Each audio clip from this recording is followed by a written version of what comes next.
लाच घेताना न्यायाधीशालाच पकडलं, सातारा लाचलुचपतची मोठी कारवाई. सातारा येथे एसीबीची मोठी कारवाई. फिर्यादीच्या वडिलांना जामीन देण्यासाठी 5 लाखांची मागणी करणारे 3 जण एसीबीच्या जाळ्यात.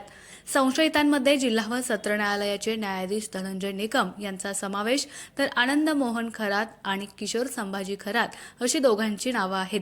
फिर्यादीच्या वडिलांना जामीन देण्यासाठी 5 लाखांची मागणी करण्यात आली होती, अशी प्राथमिक माहिती समोर आली आहे. सातारा लाचलुचपत प्रतिबंधक विभाग आणि पुणे लाचलुचपत प्रतिबंधक विभाग यांची संयुक्त कारवाई केली असून सातारा लाचलुचपत विभागात चौकशीसाठी तिघांना घेतलं ताब्यात.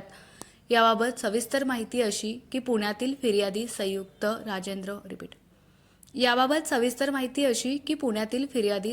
राजेंद्र होळकर यांनी वडिलांच्या जामिनासाठी सातारा येथे प्रथम वर्ग न्यायदंडाधिकारी यांच्या न्यायालयात अर्ज केला होता, परंतु तो नामंजूर होत होता.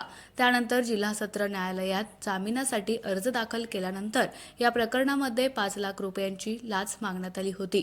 या प्रकरणी लाचलुचपत विभागाने सापळा रचला आणि यावरून संशयित म्हणून जिल्हा न्यायाधीश धनंजय निकम यांच्यासह आनंद मोहन खरात, किशोर संभाजी खरात असे 2 जणांवर कारवाई करण्यात आली असल्याची माहिती समोर आली आहे. या घटनेनं न्यायविधी विभागामध्ये एकच खळबळ माजली आहे. आपल्यावरील अन्याय किंवा अत्याचाराविरुद्ध दाद मागण्याचे अंतिम ठिकाण म्हणजे न्यायालय. लोकशाही प्रक्रियेत न्यायालय ही स्वतंत्र यंत्रणा अस्तित्वात असल्याने प्रशासन आणि राजकीय दबाव यांच्याविरुद्धची लढाई देखील मोठ्या आशेनं न्यायालयात लढली जाते.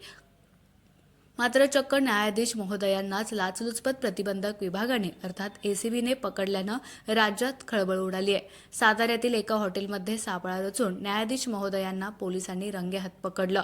त्यानंतर गुन्हा दाखल करण्यात आला असून पुढील प्रक्रिया सुरू आहे. विशेष म्हणजे न्यायालयाच्या आवारातच ही घटना घडली. त्यामुळे सर्वसामान्यांच्या न्याय हक्काचं शेवटचं आश्वासक ठिकाण असलेल्या न्यायपालिकेवरील विश्वासाला देखील या घटनेनं तडा गेलाय.